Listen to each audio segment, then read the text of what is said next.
திமுக பிரமுகர் ஆராமுதன் கொலை வழக்கில் சிறையிலிருந்தே ஸ்கெட்ச் போட்டு கூட்டாளிகள் உதவியுடன் படுகொலையை அரங்கேற்றிய கேங்ஸ்டர் செல்லா உட்பட கைக்கூலிகள் 12 பேர் குண்டர் தடுப்பு சட்டத்தில் கைது செய்யப்பட்டுள்ளனர்.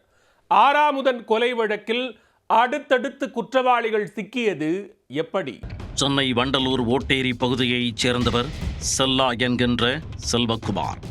கடந்த 8 வருடங்களுக்கு முன்பு சிறு கஞ்சா வியாபாரியாக உருவெடுத்தவர் குறுகிய காலத்தில் லட்சங்களில் சம்பாதிக்க ஆரம்பித்தார். ஊரப்பாக்கத்தைச் சேர்ந்த கனகராஜ் என்பவருடன் சேர்ந்து கஞ்சா தொழிலை விரிவுபடுத்திய இவர் தனக்கென ஒரு கூட்டத்தை உருவாக்கி ரவுடியாக வலம் பெறத் தொடங்கினார். மாமூல் வேட்டையில் இறங்கிய இந்த கும்பல் மதுபான கடைகளில் கத்தியை காட்டி மிரட்டி பணம் வசூலிக்க ஆரம்பித்தனர். மாமூலை கேட்டு மிரட்டிய விவகாரத்தில் 2015ஆம் ஆண்டு செல்லா சிறைக்கு சென்று வெளியில் வந்தார். 2021ஆம் ஆண்டு இவர்கள் கஞ்சா விற்பதை காட்டிக் கொடுத்த வசீம் அக்ரம் என்பவரை செல்லா தலைமையிலான கூட்டாளிகள் வெட்டிக் கொன்றனர். இந்த கொலை வழக்கில் மீண்டும் சிறைக்கு சென்ற செல்லா சிறையில் இருந்து வெளியே வரும்பொழுது மிகப்பெரிய வரவேற்பு அளிக்கப்பட்டு கேங்ஸ்டராக உருவெடுத்தார். சென்னை, செங்கல்பட்டு, திருவள்ளூர், காஞ்சிபுரம் உள்ளிட்ட பகுதிகளில் தொழிலதிபர்கள், அரசியல் பிரமுகர்களை மிரட்டி பணவேட்டையை துவங்கினார் செல்லா. இந்நிலையில் வண்டலூர் ஊராட்சி மன்ற துணை தலைவியின் கணவரான சத்திய நாராயணன் என்பவரிடம் செல்லா போன் செய்து மாமூல் கேட்டு மிரட்டியிருக்கிறார். பயந்து போன சத்திய நாராயணன் உடனே திமுக காட்டாங்குளத்தூர் வடக்கு ஒன்றிய செயலாளர் ஆராமுதனிடம் சென்று தெரிவித்துள்ளார். உடனடியாக செல்லாவின் செல்போன் எண்ணை வாங்கி அவருக்கு போன் செய்த ஆராமுதன், யாரிடம் பணம் கேட்டு மிரட்டுகிறாய், தொலைத்து விடுவேன் என கூறி எச்சரித்துள்ளார். தன்னை கண்டால் பயந்து அனைவரும் நடுங்கும் நிலையில் என்னையா தொலைத்து விடுவேன் என்று கூறினாய் என கடும் ஆத்திரமடைந்துள்ளார் செல்லா. இந்த சூழலில்தான் வண்டலூர் ஊராட்சி மன்ற தலைவி முத்தமிழ் செல்வி தனது கணவர் விஜயராஜ் கொலை வழக்கில் ஆராமுதனுக்கு தொடர்பு இருப்பதாக நினைத்து அவரை கொலை செய்ய 2 லட்சம் ரூபாய் முன்பணம் அளித்திருந்தது செல்லாவுக்கு ஞாபகம் வந்துள்ளது.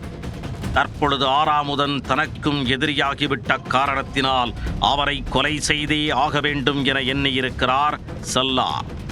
இதனிடையே விருகம்பாக்கம் பகுதியில் தொழிலதிபரை கடத்தி பணம் பறித்த வழக்கில் செல்லா கைது செய்யப்பட்டு வேலூர் சிறையில் அடைக்கப்பட்டார். இந்த நிலையில்தான் அந்த கொடூர கொலை சம்பவம் அரங்கேறியது. கடந்த மார்ச் 1ஆம் தேதி படப்பை செல்லும் பிரதான சாலையில் புதிய பேருந்து நிறுத்தத்தை முதல்வர் மக்கள் பயன்பாட்டிற்கு திறக்கும் ஏற்பாடுகளை பார்வையிடுவதற்காக ஆராமுதன் நின்று கொண்டிருந்தார். செல்லாவின் கூட்டாளிகள் 2 இருசக்கர வாகனம் மற்றும் ஒரு காரில் அப்பகுதிக்கு வந்துள்ளனர். 10 பேர் கொண்ட அந்த கும்பல் ஆராமுதனை சரமாரியாக வெட்டி கொலை செய்து நாட்டு வெடிகுண்டு வீசிவிட்டு அங்கிருந்து தப்பிச் சென்றனர். இச்சம்பவம் அப்பகுதியில் பெரும் பதற்றத்தை ஏற்படுத்தியது. போலீசார் கொலையாளிகளை பிடிக்க தீவிர தேடுதல் வேட்டையில் இறங்கினர். சத்தியமங்கலம் நீதிமன்றத்தில் ஒரு சிறுவன் உட்பட 5 பேர் சரணடைந்தனர். 4 நாட்கள் கழித்து சிறுவில்லிபுத்தூர் நீதிமன்றத்தில் 4 பேர் சரணடைந்தனர். குற்றவாளிகளை கஸ்டடியில் எடுத்து விசாரித்த போது மேலும் சில தகவல்கள் போலீசாருக்கு தெரிய வந்தன.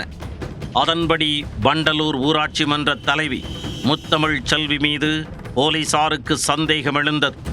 அவரின் மொபைல் போனை வாங்கி ஆய்வு செய்த பொழுது செல்லாவிடம் தொடர்ந்து வாட்ஸ்அப் காலில் பேசி வந்தது தெரிய வந்தது.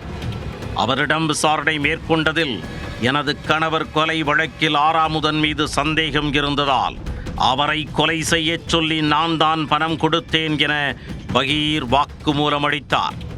இதைத் தொடர்ந்து முத்தமிழ் செல்வி மற்றும் அவரது ஓட்டுநர் துரைராஜ் ஆகியோரை கைது செய்து சிறையில் அடைத்தனர்.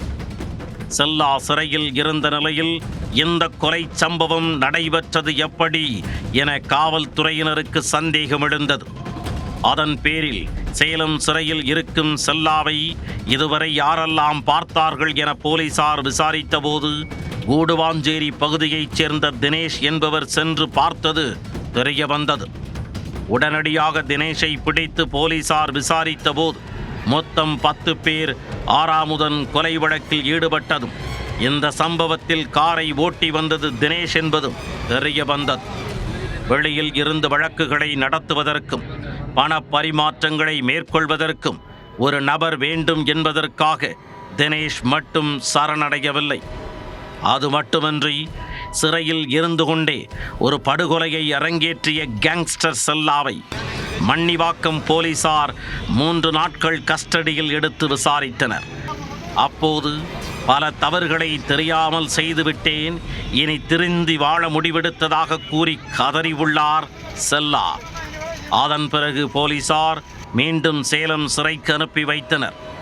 ஆறாமுதன் உட்பட பல கொலைகளை அரங்கேற்றிய இந்த செல்லாவின் கூட்டாளிகள் 12 பேர் மீது குண்டர் சட்டத்தில் நடவடிக்கை எடுக்கப்பட்டுள்ளது.